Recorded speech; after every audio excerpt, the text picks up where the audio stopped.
All right, peace and blessings, family. Back again for another African village meeting. We got a very profound subject for you today. But let me give homage and respect to the Most High. We say Ma. Uh, we give homage to Ma. We give thanks to the ultimate ancestor Ma, who we all go back to. We give him thanks for those ancestors who fought for the struggle and liberation of our people. We thank him for men's in Akhenaten. We thank him for Nana Ya Santawa, Queen Nzinga, Queen Amina. We thank him for Queen Nandi and Shaka Zulu. We thank him for my namesake, Mansa Sundiata Keita. We thank him for Kanku Musa. We thank him for Samori Toure and all those great warriors who fought. We thank him for Harriet Tubman and Sojourner Truth and Gabriel Prosser and Nat Turner and Denmark Vesey. But I can never thank the Most High for a man who had the greatest movement in my estimate that we ever had. That is the Honorable Marcus Messias Garvey. I greet you, my dear brothers and sisters. Hotep, Abaragani, Shelafiani. But in Mandinka, we say Kora Tanate, which means I hope there's no trouble. And your response should be Tanate. So, Kora Tanate, Sumo Ikakenewa, all those are the greetings in Mandinka. Now, our subject today is the house Negro is our number one enemy. Let me say it again. The house Negro is our number one enemy because the house Negro is for self. The house Negro has a God complex embedded in him by his slave master. He loves white supremacy. He's bathing in the funk of white supremacy. He is an enemy to our people. Now, why is he enemy? Because he doesn't have balance. Now, many of you have studied everything else. You take one kung fu class, you think you're a goddamn Chinese man. You read one verse in the Quran, you think you're Arab. You want to be everything except being African, so you're more familiar with nature as the Asians relate to it, as the Arabs relate to it, than you know about African culture.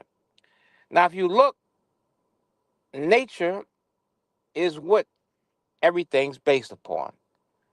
Nature is what the Most High created. There are four elements: earth, wind, fire, and water. Without these four elements, we wouldn't exist that the Most High created. So you see the yin and yang sign, which means balance. Yin is dark and negative. Yang is light and positive. That does not mean that negative is bad uh, and positive is good. This is just the duality of nature, you see? So you look at a car, right? A car has a battery. You have the negative and you have the positive. The negative draws the current in, and the positive pushes the current out, giving you a balanced flow of that energy source, right? Which keeps the car running. So that is nature, you see? The Yoruba call it Iwa Pwele, means balanced character. And again, those four elements have to be balanced because our body is made up of those four elements. Our body is three-fourths water, right? Which is the blood, is considered a water source, right? We have the fire, that's, in us. That's our body's made up of, and it has electricity in it. We have wind, our lungs. We have all these things that make up the four elements. So Iwa Pwele, again, is balanced character. in the Orishas that make it understandable for us, Shango, Ogun, Oshun, Obatala, right? They deal with nature. Oshun is over water. Shango is over thunder. Ogun is over iron and earth, and he's a warrior deity. So one day, as the story talks about, you heard me say this in my speech on Mansa Muso Day, giving honor to women. One day, they had a disagreement with Oshun. They didn't want to listen to Oshun. They didn't value Oshun. Again, she's over water. And she said, I'll just leave since you don't want to listen. And she left, and when she left, everything dried up. And old Dumare came and said, why is everything dried up? Where's your shoon? Because, see, you can have all the good cooking that you want. Don't have some water, you messed up. You can have chocolate cake, fried chicken. First of all, you can't produce it without water. But water is essential. So Olodumare said, where's Oshun? And she came in and let Olodumare know that what they did. He said, don't ever let it happen again. Because she's valuable. This is how valuable the woman is. So in African culture and traditional, our systems are matrilineal, which means it goes through the woman because the woman balances out. So you understand Iwapwele. The Dogon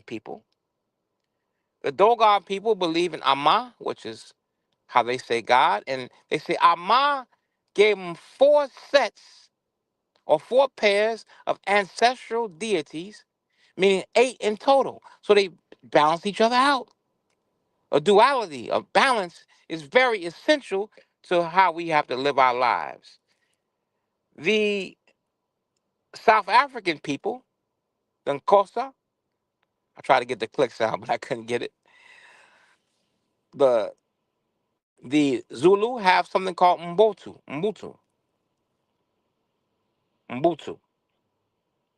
which means I am because we are. In our street organization, the vice where we say, I am you and you are me, which is very profound. I am you and you are me. I am because we are. So I want for you what I want for myself. And so a white man was in South Africa and he told the little children, I got a big basket of fruit. If you find it, you can have it. So the children held hands and they found the fruit together. They sat down and shared it. And this baffled the white man because he's from a culture where they're savage, self-serving. He's from a culture where they took us and robbed us of our names, our language, our culture, our religion, our God, our folkways, mores, and norms, worked us from sunup to sundown, and benefited from our labor and gave us nothing. So he couldn't fathom that. So that he asked the children, why did you do this? He said, because how can I enjoy and eat this fruit and not want to share with my brother? We all want to be happy. So this is our nature. This is our culture. In African culture, you have the Sankofa, which means a bird that you see with his feet going straight ahead. But his head turned the opposite direction with a egg in his mouth, right? Which means go back and get it. Having the egg unborn, knowing you have to understand to be born through the womb of a woman. Come as a child, you have to know your traditions and culture because there is no today without tomorrow. So go back and get your culture. It balances you out. So we say in the Mandinka culture, what a sitting elder and ancestors saw, A youth standing from the tallest mountain will never see. So a wise young person uses the wisdom of his ancestors. You see? So now the house Negro does not value himself. He hates himself because he's been told by white folk he's a nigger, he's a shine, he's a coon, he's a ham bone, he's nothing. He came from people that swung around in trees and um, didn't know how to cook their food and just ran around naked, which were lies. We as African people were wearing silk, as I forgot to say earlier, the Dogon. Let's take the Dogon, where I talked about the Nomo. The Dogon understood star constellations while the cracker was crawling on all fours, doing his number one in the cave, number two in the cave. If he wanted to get an animal to eat, he just go get a old big old rock and knock the animal over the head and drag it in the cave and eat the food raw. He didn't know how to cook and season his food like we did in Africa. But now the Dogon understood the star constellations. They understood a star called Sirius B, and they had no telescope. So we profound the world. We are not a savage people. We are great people who come from a great civilization. But the house Negro has been tricked by his former slave master to think that we're nothing. So he wants to be on a winning team, so he sides with the slave master. You see? We can't forget the words of Malcolm. Malcolm taught us there were two type of Negroes. There was the house Negro and the field Negro. The house Negro loved this master. He ate in the master's house. He wore the master's old clothes. He had good diction like his master. You see? As Malcolm would say, when the white man would get sick or the master would get sick, he'd say, "What's the matter, boss? We sick?" When the master's house would catch on fire, the house Negro would break his goddamn neck to put the fire out. But there was a different type of Negro, or a different type of African, I should say, because Africans are not Negroes. Different type of African who hated the master. If the master got sick, we hope the master died. Let the cracker die. If the house caught on fire, the African would say, the field African would say, "We don't need no water. Let them burn." They prayed for a strong wind to come and burn the masters down.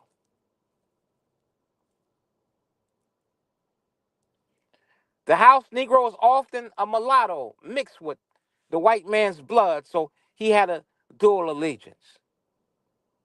Like you saw with Barack Obama, I love our brother, but he had that white blood on him, so he couldn't come down too hard on white folk. You remember when, and I have to say, Barack Obama was a boot-licking, buck-dancing, homogenized Negro, but I like him. He was likable. He was humble in some regards, but he was that. He was a slave. He was a house Negro. He had a white mama. He had a white mama, and so therefore, when white folk would do things, he would equate, "Oh, my grandmother was like that." He didn't see his grandmother for what she was, oh, no good cracker bitch. He didn't see her for what she was. He didn't see the cracker for what they really are.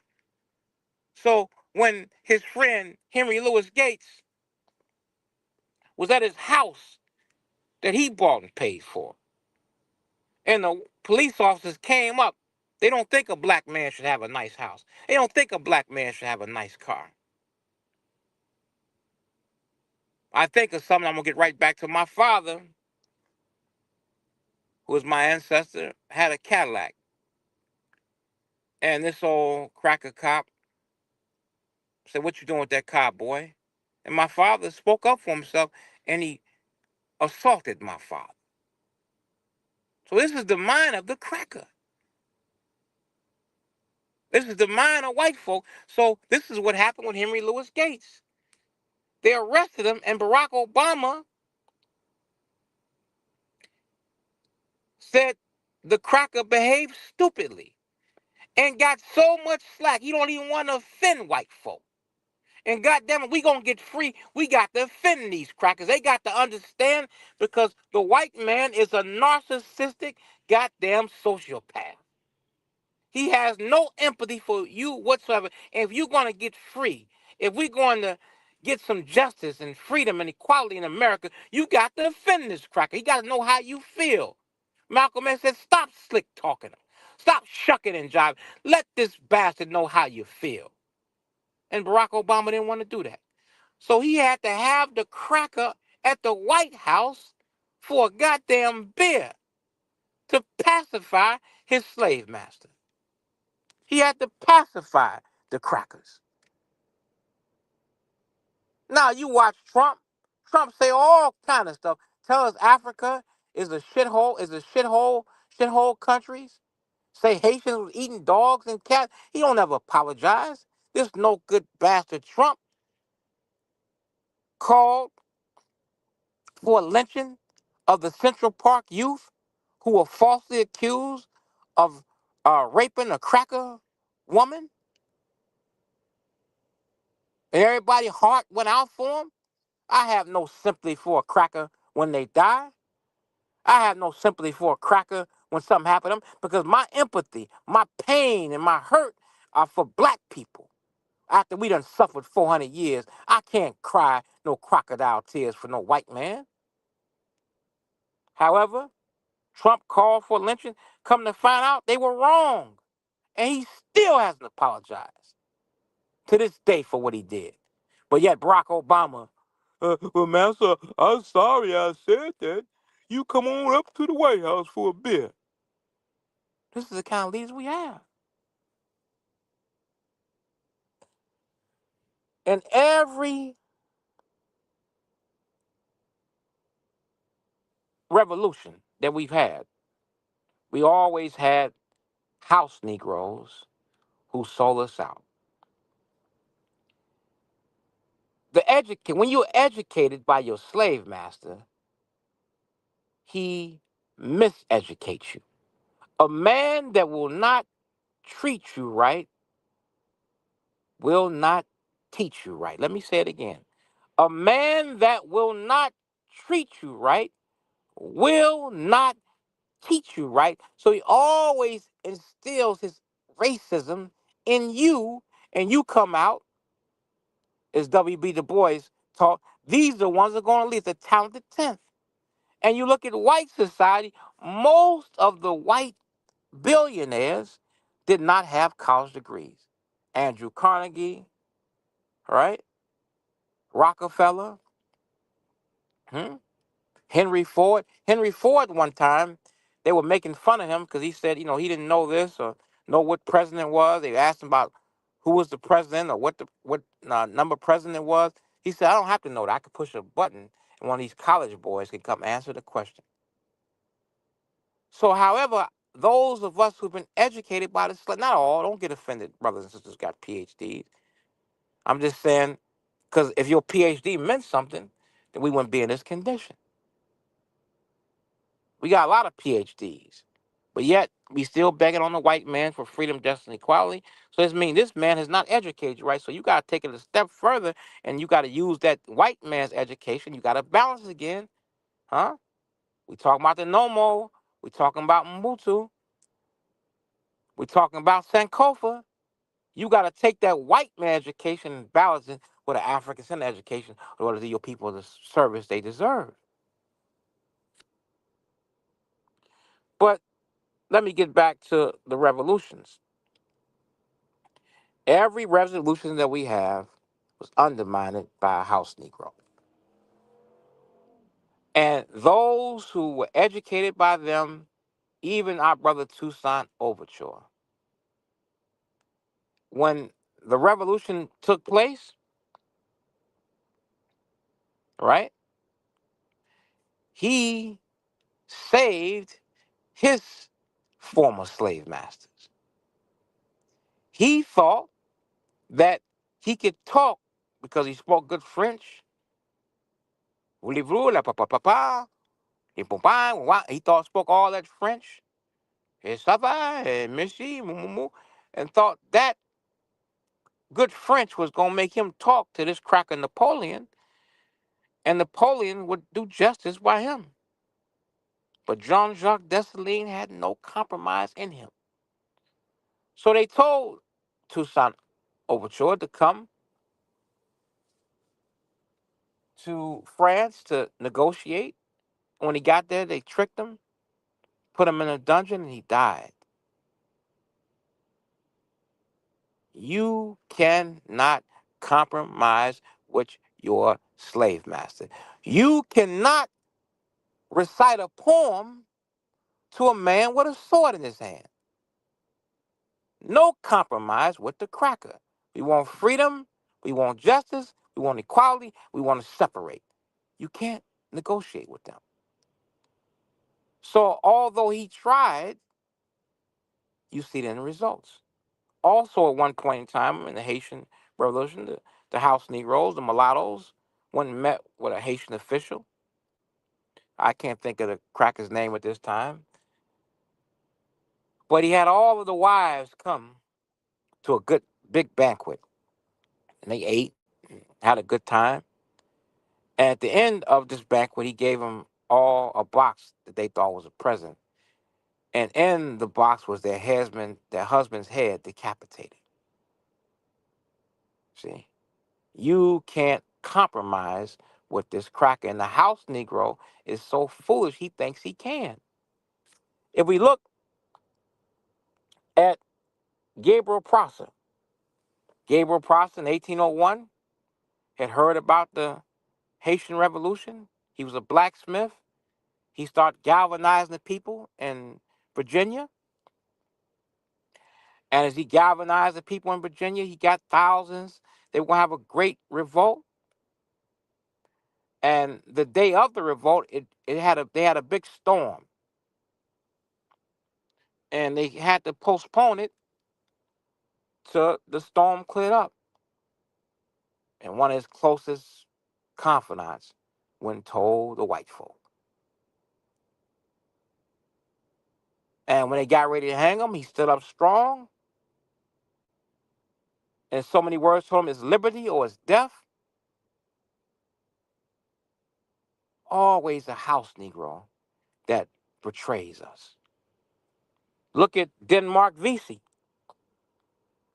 Denmark Vesey was in South Carolina in 1922, and he was organizing a great revolt, had organized all the different fractions, got the Christians together, got the voodoo people together, and organized greatly. But some of the people were talking too much, and a houseboy, old house Negro, heard him, and he went and told the massa. And to show you how white folk are, one of the top people in that revolt was a slave, and he was very helpful to his master. Most of these plantations were ran by us. We made sure stuff was planted right. We enriched the slave master. And so he couldn't believe that his trusted slave would do a revolt. And the slaves, the brother would have the revolt, sweet talked him and said, you think I would do to you? Who who uh who brings you in the best crops? Because of me, you're a rich man. You think I would do that? I live good. So he had the house Negro whipped, gave him 30 lashes. But they did find out about the revolt, and they hung Mr. Denmark Vesey, and that was the end of that. But Nat Turner rose. And Nat Turner's revolt was successful because he began to kill some white folks and cut some white throats. And because of Nat Turner's revolt, the white man had to reconsider enslaving us. They lived in fear. They lived in fear. So they never wanted to let you go, but they know they put their lives in stake, so they found other ways to manipulate you and take advantage of you. So they came with a sharecropper system where you work all year and supposed to get a share of the crop, but you end up owing them.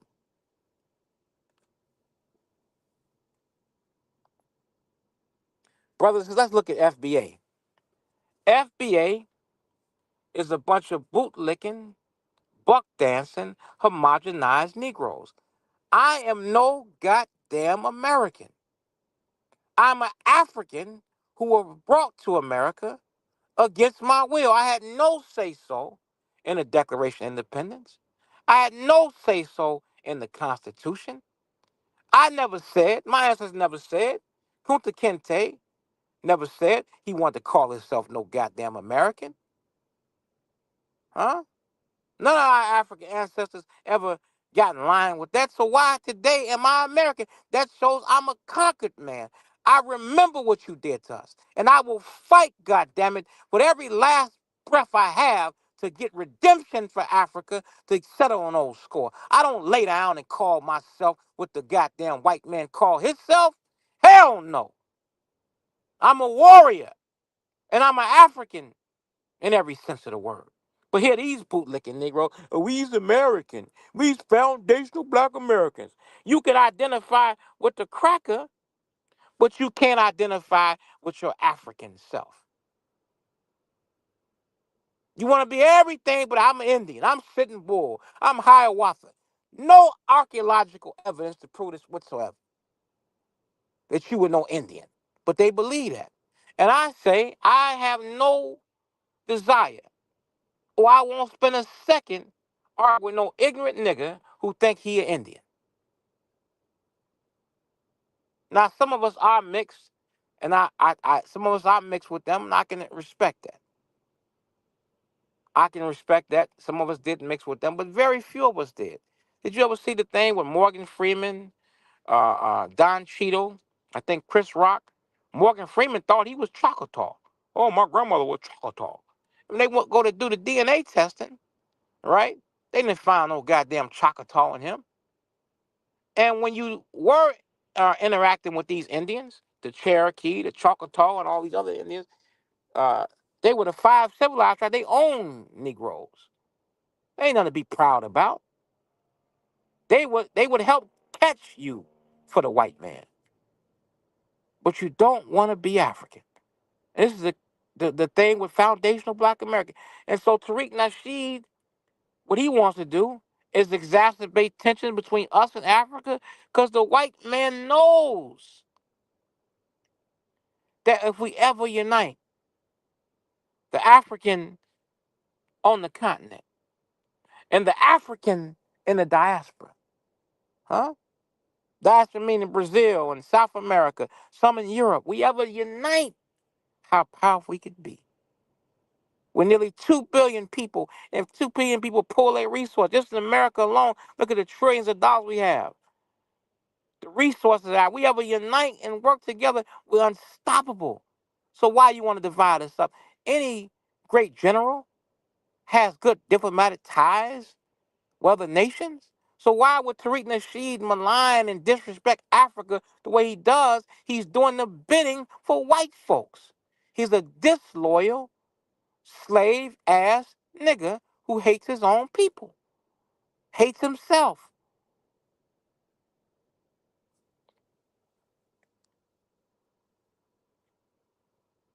My brothers and sisters, African leadership. You see that the white man just won't let us be. Every time we had African leaders who stood up for us, who want to unite us, they infiltrate these governments with house Negroes. Look at our brother Patrice Lumumba. Many of you don't understand how wicked King Leopold was. You cry for the Jews, for 6 million, but yet King Leopold killed 3 times that in the Congo, or 4 times that in the Congo. He had the Congo as his personal country that he owned and would work our people and massacre them. They didn't do enough work. He would cut their hands off of. And so they act like they were doing the Congo a favor by giving them their freedom. And Patrice Lumumba went in and ripped their behinds up. He condemned King Leopold, called him for what he was, a no-good psychopathic cracker, dirty, low-down, demonic cracker, evil, incarnate cracker, a goddamn cracker-ass cracker, no good goddamn bastard was King Leopold.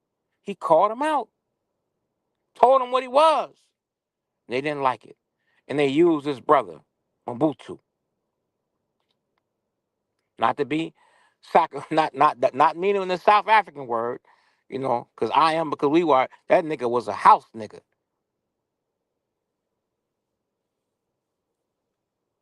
We didn't know how uh, dirty he was when Muhammad Ali fought in Zaire at that time, which now is the Congo.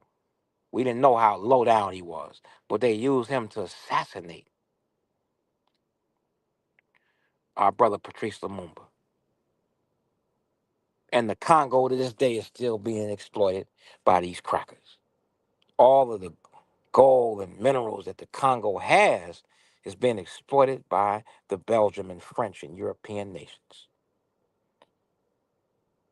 Our brother Kwame Nkrumah was the first president of Ghana, rising up, had a vision for one Africa, uniting the people, bringing us together, and the British got the house Negroes to overthrow him. Our brothers Thomas Sankara, as you heard me talk about last week, Thomas Sankara was doing great things, uniting the people, cut his salary down, took all of the automobiles, all these Mercedes Benz and new cars they had, and sold them to do for the people. Vaccinated the children, made sure they were safe, growing their own food, doing great things, and uniting Burkina Faso, kicking the French out. And the French got to his closest friend, a psychotic, demonic, bootlicking, ass-kissing Negro, Blaise Compaoré. Forgive my French, I don't speak no damn French. Blaise Compaoré. This dude here, man,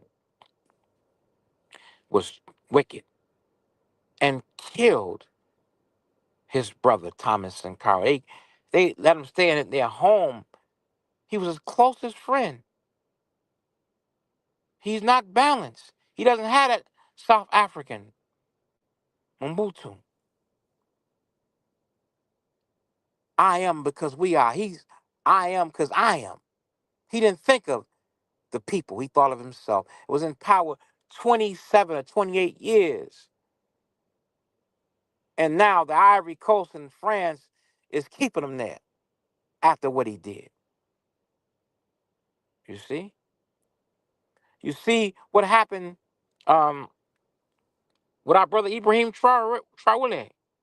How they constantly are trying to assassinate him over and over again because he's uniting the people. He's saying to the youngsters. I heard an interview he did with the youngsters. He said, listen, all of y'all like croissants and this different type of bread. They told we couldn't grow wheat here. From now on, we're going to eat what we grow. We can't grow, we don't eat. We're not exporting and making these other European countries rich because the croissants are coming from France and Europe. No, no, no. We don't need no French croissant. We'll make them here. So he's teaching agriculture. A lot of us overlook agriculture. You like to eat, you go out to KFC and you go out to all these restaurants and Red Lobster and Carrabba's and sit down and eat, but you don't think about growing, growing our own food. We want the white folk to feed us. So our brother Ibrahim Traoré is growing.